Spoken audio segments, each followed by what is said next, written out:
Hello everyone, my name is Amanda Citra Sahaya from class Blemba 73A. Today I will present my exam topic title Microeconomic Analysis of the Coal Industry about market structure, demand and supply dynamic and welfare implication.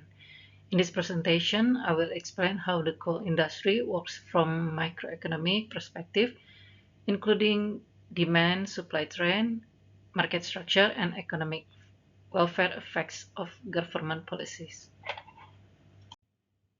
Coal plays is a very important role in national economy.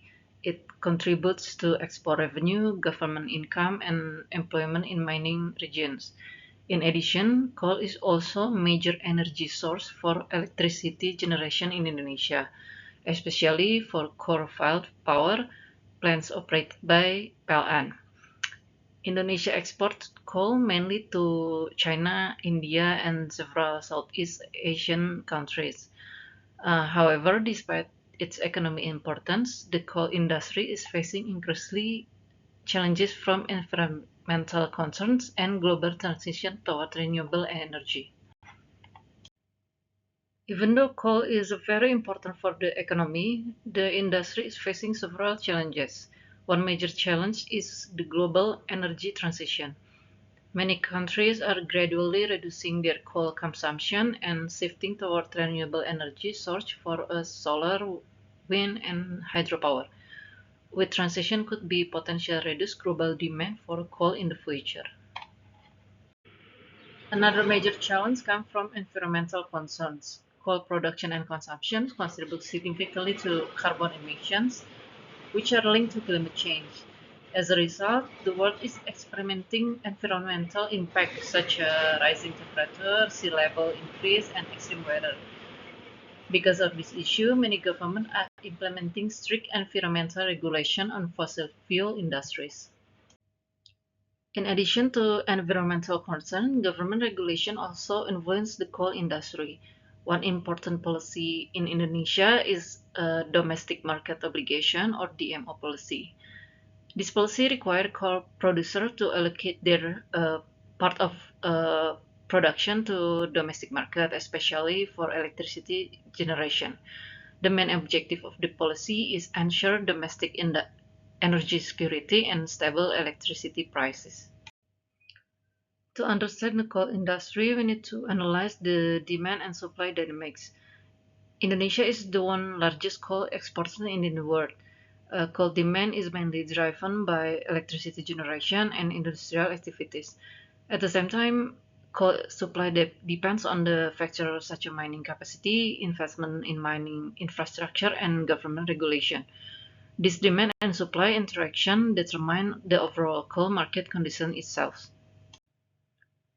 Coal demand in Indonesia mainly comes from two major sources.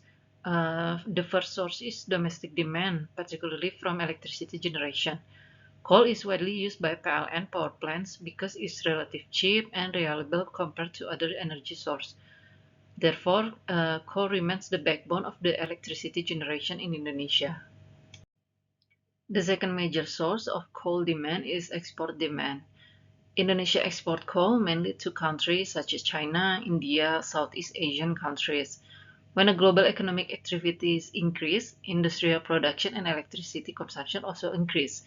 This leads to the higher demand for coal in the international market. As a result, export demand plays a crucial role in determining Indonesian coal production. One on the supply side, coal production depends on several factors. First is mining capacity, which determines how much coal can be extracted. Second is production cost, including labor, equipment, and transportation costs. Third is government regulation, which can limit or expand the production through policy and quotas. And lastly, international demand also influence supply decision made by mining companies itself. This chart shows Indonesian coal production, export, and domestic consumption between 2020 and 2024. Coal production increased significantly from 500 million tons in 2020 to around 800 million tons in 2024. Export remain the largest portion of the coal distribution, increased from 400 million tons to about 500 million tons. Meanwhile, domestic consumption also increased, mainly due to electricity generation and industrial demand. This trend shows the growing importance of the coal in both domestic and international markets. In microeconomics, market equilibrium occurs when quantity demand equals to quantity supply. This condition is written as QD equals to QS. The demand curve represent customer willingness to buy coal at different prices, and the supply curve represent producer willingness to sell the coal. The point is where these two curves intersect determine the equilibrium price and equilibrium quantity in the coal market. Market structure of coal industry. The Indonesia coal industry can generally be categorized as an oligopoly. This means the market is dominated by a small number of large firms. These firms have a significant power and influence production level and export strategies. There are also high barriers to entry, such as large capital investment, mining permits, and infrastructure requirements. As a result, only a few large companies dominate coal production. To measure the level of the market concentration, economic often use the HHI. HHI is calculated by summing the square of each firm's market share. In this analysis, the estimated HHI is around 2,418. If the HHI above 2,500, it means indicates a highly concentrated market. And this suggestion that coal industry has a relative high market concentration and limited competition. Here's we evaluate the welfare effect of the coal market. Economic welfare is usually analyzed using three concepts. First, customer surplus, which represent the benefit customers receive from paying less than what they are willing to pay. Second, producer surplus, which represent the profit producers receive from selling above their production cost. Third, deadweight loss, which represent economic inefficiency caused by the market distortion and government intervention. The domestic market obligation or DMO policy creates a transfer of economic welfare in the coal market. Customer benefit because of they obtain coal at the lower regulated price. This help maintain stable electricity price for household and industries. However, coal producers lose potential revenue because they must sell part of their production at a lower price than the international market. While the policy improves energy stability, it may also create market inefficiencies and deadweight loss.